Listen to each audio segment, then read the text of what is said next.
Bienvenidos a esta entrevista académica sobre el capítulo 9 del libro Embriología Médica de Lachman. El tema que vamos a desarrollar es el de anomalías congénitas y diagnóstico prenatal.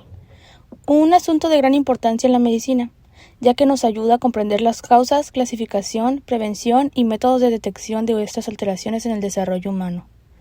Hoy tengo el gusto de conversar con mi compañera Mariana Corona, quien nos compartirá lo más relevante del capítulo. Mariana, bienvenida. Muchísimas gracias, Amy. Para mí es un placer poder dialogar sobre este tema porque más allá de ser un contenido teórico, se trata de un problema real de salud pública. Las anomalías congénitas representan una de las principales causas de mortalidad infantil y también de discapacidad en la niñez. Por eso entenderlas y saber cómo se diagnostican es muy fundamental para los médicos y también pues para las personas que quieren llegar a ser papás.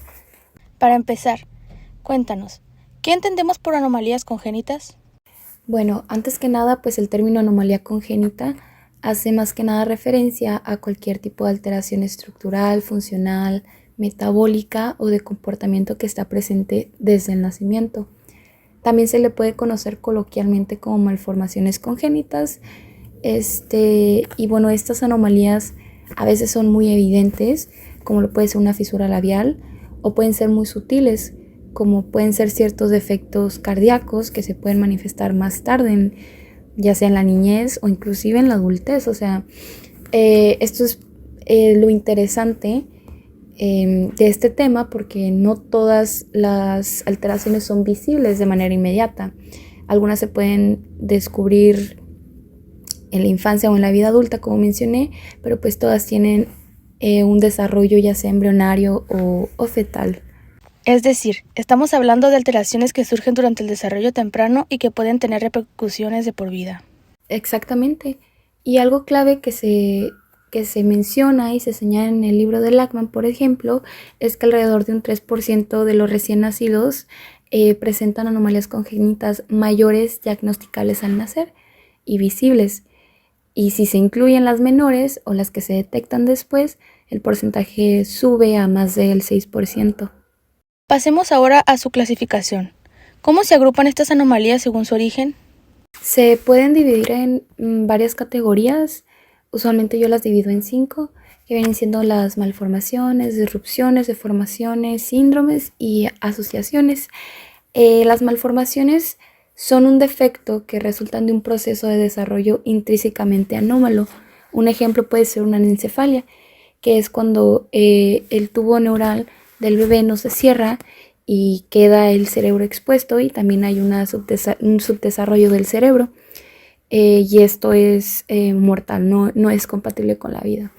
Por otro lado, las disrupciones viene siendo que el desarrollo era normal, pero algún agente externo lo interrumpió. Las deformaciones que se deben a fuerzas mecánicas, como el oligohidroamnios, que causa pie sambo. Los síndromes, que un síndrome viene siendo un conjunto de anomalías que comparten una misma causa en común, como el síndrome de Down, que son varias anomalías en un mismo agente, en un mismo individuo, y pues las asociaciones vienen siendo pues defectos que se suelen presentar juntos, aunque no se conoce una causa única. Interesante, porque muchas veces se piensa que todas son malformaciones y en realidad la clasificación es más amplia. Así es, y el comprender estas clasificaciones nos ayuda a nosotros como médicos a planear el diagnóstico y el consejo genético a las familias. Ahora hablemos de las causas. ¿Qué factores intervienen en su origen? Bueno, se pueden reconocer tres grandes grupos de causas, que vienen siendo las genéticas, que incluyen mutaciones genéticas y alteraciones en los cromosomas, como por ejemplo la fibrosis quística o el síndrome de Turner. Las ambientales, que vienen siendo teratógenos. Yo las ambientales las considero mucho como lo que queda en la responsabilidad de la madre, ya que más que nada vienen siendo teratógenos como los medicamentos, infecciones, radiación, drogas, alcohol. todo lo que queda en manos de la madre prácticamente. Y pueden provocar, por ejemplo, el síndrome de alcohólico fetal. Y también están las multifactoriales, que viene siendo una combinación de predisposición genética y ambiental. Un ejemplo podría ser un defecto en el tubo neural. Lo impactante de esto es que, aunque solemos buscar una causa, en más del 50% de los casos no se logra identificar una causa específica, ya que podemos saber qué es lo que pasó al momento del desarrollo, pero no podemos saber por qué pasó. Me parece importante resaltar el papel de los teratógenos. ¿Podrías profundizar en algunos de los más estudiados? Claro que sí. Las más clásicas pueden ser infecciones maternas, como la rubiola, citomegalovirus, la toxoplasmosis. También pueden ser fármacos, como lo pueden ser anticonvulsivos o la talidomida.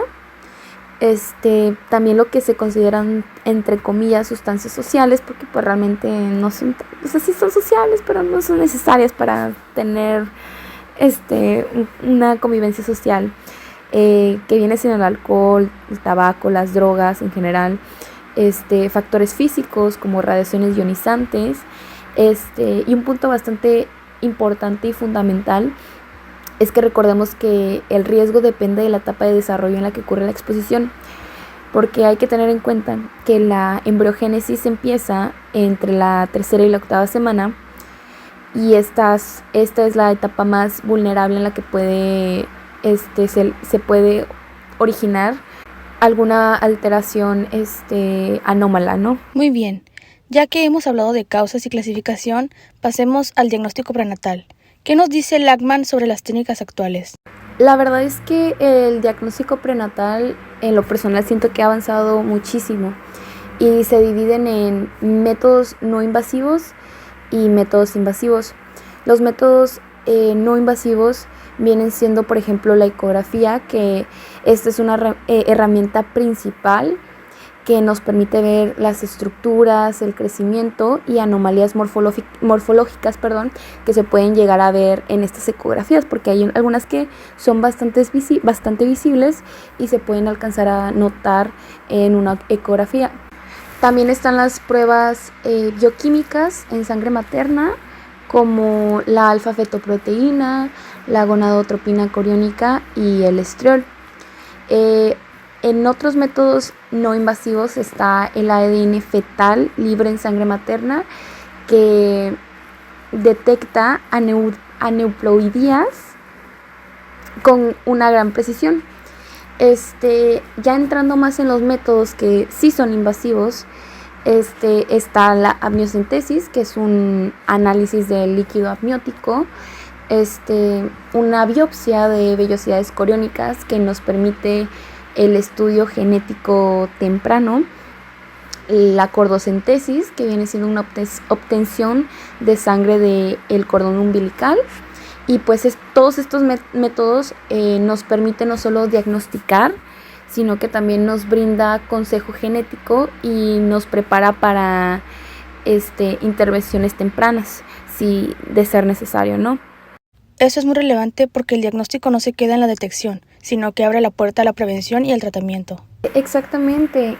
Hoy en día incluso se ha desarrollado algunas cirugías fetales intrauterinas, por ejemplo para la espina bífida, que mejora el pronóstico después del nacimiento. Entonces, ¿qué medidas de prevención se pueden recomendar? Bueno, hay varias. Está la suplementación con ácido fólico antes y durante el embarazo, que reducen hasta un 70% de los defectos del tubo neural. También está lo que es la vacunación en contra de la rubiola antes del embarazo, para evitar que la mujer tenga rubiola, vaya la redundancia. Evitar sustancias teratogénicas como el alcohol o el tabaco o cualquier tipo de medicamento que especifique que no lo deben de consumir las mujeres embarazadas. El control de enfermedades maternas como la diabetes y la epilepsia, y sobre nada el consejo genético, y es orientar a las familias con antecedentes de anomalías sobre los riesgos y opciones reproductivas. ¿Qué quiere decir esto? Poder hacer un examen de cariotipo.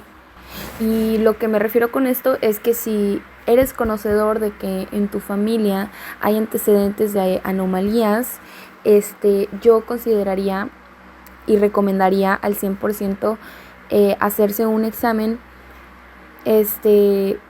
para saber, para saber qué tan presente está ese gen y poder prevenir cualquier malformación en el bebé. Mariana, para cerrar, ¿podrías compartirnos tu conclusión? Claro que sí. Bueno, el estudio de las anomalías congénitas nos recuerda que el desarrollo humano es un proceso sumamente complejo y sumamente delicado. Comprender las causas, ya sean genéticas o ambientales, nos permite no solo diagnosticar, sino también prevenir muchas de estas alteraciones. El diagnóstico prenatal representa una herramienta sumamente poderosa para detectar a tiempo, orientar a las familias y en unos casos tratar antes del nacimiento. Como futuros profesionales de la salud, que somos todos los que estamos estudiando medicina, tenemos la responsabilidad de aplicar este conocimiento para mejorar la calidad de vida de los pacientes y de sus familias. Por eso reitero que es muy importante el conocimiento de este tipo de casos. Gracias, Mariana. Yo coincido plenamente. Estudiar este capítulo nos hace conscientes de la importancia de unir el conocimiento científico con la práctica clínica, siempre con un enfoque humano. La prevención, la detección temprana y la orientación adecuada pueden marcar la diferencia en la vida de un niño y de toda la familia. Bueno, llegando al final de esta entrevista, quisiera recalcar algo que es bastante importante para todos nosotros, como estudiantes, como profesionales de la salud o simplemente como una persona que está interesada en comprender, en entender, en investigar acerca de la vida humana. Siempre pues nosotros tenemos que mantener presente la magnitud del tema que es las anomalías congénitas y pues todo acerca del diagnóstico prenatal. Hemos visto que en este capítulo, a lo largo del capítulo, que no solo se trata únicamente de memorizar clasificaciones o enumerar causas. Todo esto tiene un propósito, que es entender que detrás de cada concepto que hemos mencionado hoy hay familias, hay bebés que se enfrentan día a día a este tipo de casos. Y para nosotros como médicos se convierte en una responsabilidad acompañar a este tipo de personas, ¿no? A las familias, a los bebés, porque a final de cuentas para eso estamos. Por eso yo considero que la embriología, y en particular este tema, este capítulo, no es un simple contenido que lo debamos de mantener en lo teórico, sino debemos de considerarlo como un área extensa de conocimiento que nos conecta con lo que es la realidad clínica y con el futuro de muchas personas a final de cuentas. Ahora bien, es muy importante reconocer que este campo está en constante cambio todo el tiempo. Lo que hoy conocemos puede cambiar mañana y lo que hoy sabemos puede ser complementado e inclusive completamente transformado mañana gracias a la investigación científica. Por ejemplo, los avances de estudios genómicos en diagnósticos no invasivos del ADN o en terapias intrauterinas son cosas y son logros que apenas hace algunas décadas eran impensables, o sea, no se creía que se podían lograr. Y eso significa que el médico o pues el profesional de la salud que quiera brindar una atención de calidad se debe de comprometer a investigar más investigar continuamente acerca de todos estos temas. Uno siempre se tiene que actualizar, uno siempre se tiene que cuestionar, o sea, ¿por qué pasa esto? ¿Por qué pasa lo otro? Porque si no, no habría forma de avanzar, no existiría el avance, existiría el estancamiento y estaríamos estancados. Probablemente ni siquiera sabríamos sobre la concepción, sobre la fecundación, ¿saben? Por eso yo los quiero invitar a todos ustedes que escuchen o vean esta entrevista, que no se queden únicamente con la información de este capítulo, no se queden solo con la información que les estamos dando, porque a final de cuentas yo podría estar mintiendo y ustedes estarían escuchando esto de igual forma. Quiero abrirlos a la investigación, que exploren más allá, que revisen artículos recientes, consulten bases de datos científicas, porque a final de cuentas, lo que yo basé mi investigación de esta entrevista está basada en la edición 14 y pues no es la más reciente realmente, entonces podrían investigar un poco más, estudiar casos clínicos, relacionar la teoría, la práctica, entre otras cosas. Y el diagnóstico prenatal, por ejemplo, es un área que evoluciona a pasos gigantes, la verdad. Y pues conocer todos sus avances puede cambiar en la forma en que acompañamos a los pacientes, en que acompañamos a nuestros familiares, ¿no? Además, la investigación no solo nos enriquece como forma profesional, no solo hay que encasillarnos en que debemos estudiar para poder aprobar una materia o debemos estudiar para terminar un trabajo, ¿saben? Uno tiene que aprender a estudiar para tener un conocimiento general, o sea, el estudiar no simplemente es para pasar una materia o para lograr algo, ¿saben? La investigación también nos permite aportar soluciones reales a problemas reales de salud pública. Pensemos en la prevención de defectos del tubo neural, con ácido fólico, por ejemplo. Fue la investigación lo que demostró su eficacia y hoy en día es de medida básica en el cuidado prenatal, o sea, se considera que es esencial para el cuidado prenatal. Y si nuevos hallazgos han cambiado vidas en el pasado, pregúntense cuántas más podrán mejorar si seguimos investigando de aquí hacia un futuro. Ya para finalizar, quiero dejar el mensaje que aprender sobre las anomalías congénitas y sobre los diagnósticos prenatales no es un destino, sino es un camino que nos guía. Y este camino, en cada dato aprendido, debería llevarnos a nuevas preguntas, a preguntarnos más cosas, a abrirnos más, a investigar más sobre el tema, no solo quedarnos con lo que vimos aquí, ¿no? Cada respuesta a nuevas reflexiones y cada reflexión a una búsqueda más profunda. Así que realmente los invito a seguir investigando y no conformarse con lo básico, y que se ayuden a sí mismos a descubrir la ciencia, y que la ciencia es un recurso muy poderoso, el internet es un recurso muy poderoso también para transformar